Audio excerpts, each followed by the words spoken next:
Ankleshwar notified તંત્ર દ્વારા નહેર વિભાગ દ્વારા પાણી કાપ અંગે પરિપત્ર જારી કર્યા બાદ વૈકલ્પિક પાણી પુરવઠો મેળવવાની તૈયારીઓ કરી દીધી હતી, જેમાં ઝઘડિયાથી 8 MLD જેટલો પાણી પુરવઠાની જોગવાઈ કરાઈ હતી।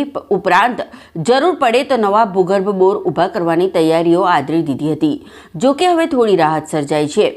જો કે અંકલેશ્વર નોટિફાઈડ રહેણાંક તેમજ ઔદ્યોગિક વિસ્તારમાં હાલ 25 દિવસો સુધી પાણી પુરવઠો પહોંચાડી શકાય એટલી ક્ષમતા છે। આમ છતાંય દિવસ દરમિયાન પાણી કાપ તો લેવો જ પડશે। હવે આ સંજોગોમાં ખાસ કરીને ઉદ્યોગોએ ના છૂટકે પાણીના ટેન્કરો બોલાવવા પડશે, જેની અસર ઉત્પાદન ખર્ચ ઉપર પડશે। આ અંગે સ્થાનિક ઉદ્યોગ પ્રતિનિધિઓએ પોતાની પ્રતિક્રિયા દર્શાવી હતી। ઉકાઈ જમણા કાંઠાનો જે નહેરનો સપ્લાય છે ઇન્ડસ્ટ્રીઝ માટે અને રેસિડન્ટ માટે અંકલેશ્વરમાં એ 26 ડિસેમ્બરથી 35 દિવસ માટે બંધ રહેવાનો છે। પછીના 3 તબક્કામાં 8, 6 અને 10 એમ કરીને 4 વખત બંધ રહેવાનું છે। હું આપણા મંત્રીશ્રીનો આભાર માનું છું કે 90 દિવસની જગ્યાએ આપણને 35 દિવસ કરી આપ્યા, એટલે ઉદ્યોગોને પ્રમાણમાં મુશ્કેલી ઓછી પડશે।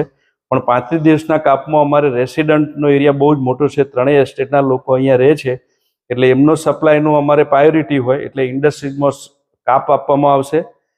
એ એસોસિએશન દ્વારા પણ આપણે મીડિયામાં જણાવવામાં આવેલું છે। અને એ વખતે જે દર વર્ષે ટેન્કરથી જે ઇન્ડસ્ટ્રીમાં સપ્લાય થાય છે એ સપ્લાય ઇન્ડસ્ટ્રીઝ લઈ એનું પ્રોડક્શન પૂરું કરશે। હવે આ 50-55 રૂપિયા KL પડતું હોય ને પેલું 200 થી 300 રૂપિયા KL પડતું હોય પાણી, એટલે એ સ્વાભાવિક છે કે કોસ્ટ થોડી પ્રોડક્શનની ઊંચી આવશે। પણ હવે સમય સંજોગોના આધારે બધા સહકાર આપે છે વર્ષોથી અને આપતા રહેશે। સાથે સાથે ઉદ્યોગોનું પ્રતિનિધિ એટલે કે એસોસિએશન નોટિફાઈડ અને GHC સાથે તે નર્મદાનો સેકન્ડ સોર્સ ઓલરેડી સ્ટડી થઈ ગયેલો છે। મારી વિનંતી છે કે બધા પાછા ચર્ચાઓ કરીને એ નર્મદાનો ભાળભૂત બેરેજ પૂરો થાય પહેલો આપણી લાઈન 24 કલાકના સોર્સની જે આયોજન કરેલ છે એ પૂર્ણ થાય એ માટે બધાએ સાથે રહીને પ્રયત્ન કરવા જોઈએ।